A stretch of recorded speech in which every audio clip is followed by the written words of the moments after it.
Okay, today what I'd like to discuss is how to use a displacement map in Photoshop.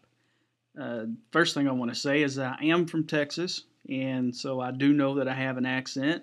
As a matter of fact, my wife was listening to one of these videos earlier, and she was laughing out loud at how bad I sound when it's recorded. But trust me, I sound that bad in real life as well. What we have here is an image of Midland, Texas. It was an image created for a church there called The Orchard, and what I'd like to do is put their logo and the name of their church here so it looks like it's just under the surface of this water. And in order to do that, we need a displacement map because you can see all the little waves and things like that here in the water. We want our logo to reflect what's going on in the water. So we need to create our displacement map. Now the way that we do that is we want it to be the exact same size as the image that we're putting it on so that it'll work. And the easiest way to do that is just to use the image itself. So let's make a copy of this image by clicking on Image and Duplicate and say OK, that name is fine. You can see that it went ahead and opened up another copy, and here's our original copy. In order for this displacement map to work, it needs to be in black and white. So let's desaturate it. Now I know this is not the best way to make a black and white. I prefer a gradient so that I have control. But let's hold down Shift, Command, and U, or Shift, Control, and U if you're using a PC, just to get rid of the color information in there. And now that we have that done, we need to save that as a PSD file. So save as, change this to Photoshop, and I'm just going to put that there on my desktop, and let's just call that DISP for displacement, and click Save. Now that we've done that, we can go ahead and close out of there because we don't need it anymore. Now back to our original image, we need to import their logo, and I have that on my desktop as well. So let's just do File and place that image as a smart object there on the desktop. And there's their logo, so we're going to place that. And we can put that anywhere, really, it doesn't matter. All we really need is for that to be on our clipboard. So move that down, and I'm going to hit Enter to accept that. Now that I have it there, I need to put it on my clipboard, so I need to make a selection out of it. The easiest way to make a selection is you see this little box here on the layer that logo's on. We're going to hold down Command or Control, and we're going to click that box. And you can see now over here all the dotted lines that are flashing, going around, telling us that it has made a selection. So we can hold down Command or Control and hit C to make a copy on our clipboard. And then we need to deselect that. So just Command or Control D will deselect it. And now that it's on our clipboard, we really don't need this anymore, so let's hide it by clicking that eyeball. Now let's create a new layer above that background, and that's where we're going to put that logo. So the first thing we need to do there is create a vanishing point by clicking on Filter and Vanishing Point, because that logo needs to lay down in the water and make it look like it's actually moving away from us. I don't have any walls or anything to follow to give me an idea of perspective. So we're just going to see if we can sort of guess at it here. Of course, it's going to get larger as it comes closer to us. Click there, and then finally to finish it off, let's click up here. Now, you can see that I have red lines all the way around, and there's no grid in the middle. That tells us that our perspective is not correct. So let's just drag this corner and pull it in until we get a true perspective, just like that. And now it says, yes, you do have a true perspective. So we can go ahead and import that logo. Since it's on our clipboard, we just hold down Command or Control and hit V to paste it. And as I move it around, you can see it looks like it does if I moved it around any other place in Photoshop, until I move it down onto the plane that is our vanishing point. And then it lays down and acts just the way it should. Now I want this top part of this logo here to be in this really disturbed water so that we get a really cool effect. So right there looks pretty good, so we're going to click OK. Now with that layer positioned the way that we want it to, using the vanishing point, now let's add the displacement map. The way that we do that is we click Filter, Distort, and Displace. Since I've done this previously, the horizontal and the vertical scale are the way that I want them at 5 pixels. We don't want to displace a whole lot because these waves aren't totally, they're not real big, so we don't want to go real big in that. These other selections are fine. So let's click OK. And it'll ask us where's that displacement map. And we put it there on the desktop. There it is. So let's click open, and you can see right away that everything changes. You can even see the little ridge as it goes up over that really disturbed water right there. So that looks pretty good, but it doesn't look the way that I want it to.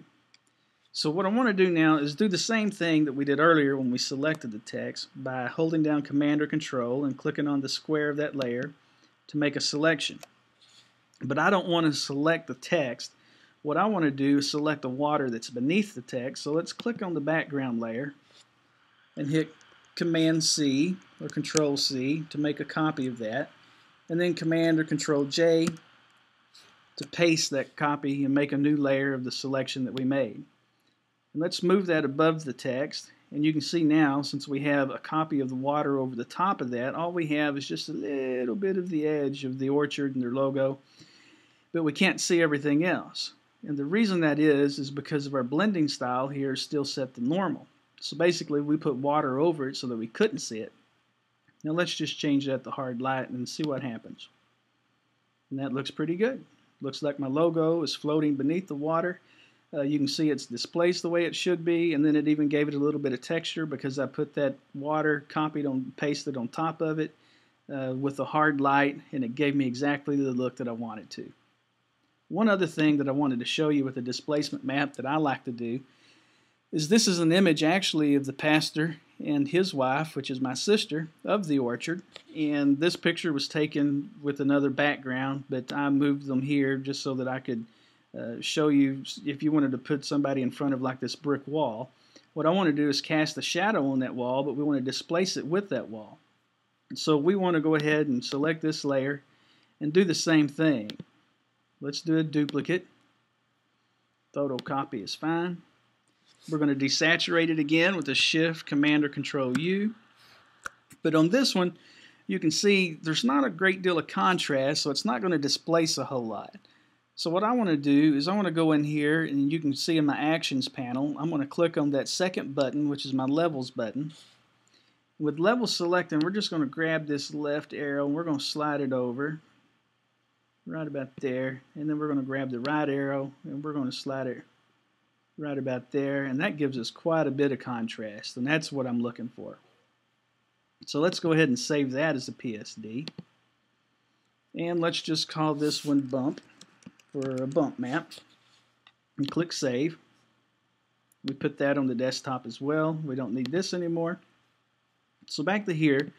To cast that shadow, what I'm going to do is I'm going to use a drop shadow. Now I know drop shadows are not the best shadows there are, but for our purposes we're going to put it on its own layer so that we can make changes to it so it's going to work for what we want it to do. I had previously done this just to test it, and you can see I've got my shadow out here and it's moved out quite a ways just so I can see exactly how much of the size, and I've moved the size up to about 35. Looked pretty good to me. So let's leave that. We're going to click OK. And now that we have that shadow, let's go into Layer, Layer Style, and let's create a layer. It's going to give me a warning, and I'm going to just click OK. And now you can see we have our drop shadow on its own layer so we can make changes to it. Now let's put that about where we want it. And I don't want it that far away from him.